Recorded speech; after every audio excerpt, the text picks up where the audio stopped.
ST आरक्षण होतं त्यावेळी आम्हाला अनुसूचित जमातीमध्ये आमची नोंद होती, पण जेव्हा 1948 नंतर राज्याची पुनर्रचना झाली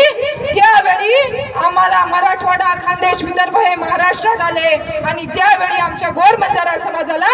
एसटीचं आरक्षण काढून टाकून विमुक्त भटक्या जातीमध्ये ढकलण्यात आलं आणि आमचं एसटीचं आरक्षण काढून घेण्यात आलं आणि हा सरकारने केलेला आमच्यावर पहिला अन्याय झाला। अरे माझा सरकारला प्रश्न आहे, हा सरकार म्हणतो जेव्हा मराठा समाज जागा झाला तेव्हा तुम्हाला हैदराबाद गॅजेट कळालं का? सरकारला माझं सांगणं आहे हा मोर्चा काय आजकालचा नाही किंवा मराठा बांधवांना पाहून आम्ही काय मोर्चा काढला नाही, तर मला जसं माहिती आहे मी आता 15 वर्षाची आहे आणि मी जेव्हापासून जन्मले तेव्हापासून जर बघते तर गोरक्षेचे राष्ट्रीय अध्यक्ष प्राध्यापक संदेश भाऊ चव्हाण यांच्या नेतृत्वाखाली 2013 पासून आम्ही सतत मोर्चे काढत आहोत, एसटी आरक्षण मिळावं म्हणून आम्ही मोर्चे काढत आहोत। आणि सरकारला माझा प्रश्न आहे, जर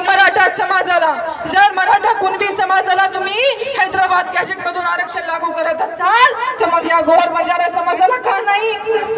अरे आमच्याकडे 1950च्या आधीचे पुरावे आहेत, आम्ही कोणती गोष्ट असंच मागत नाही, आमच्याकडे पुरावे आहेत आणि आम्ही पुराव्याच्या आधारावर तुमच्याशी आरक्षण मागत आहे।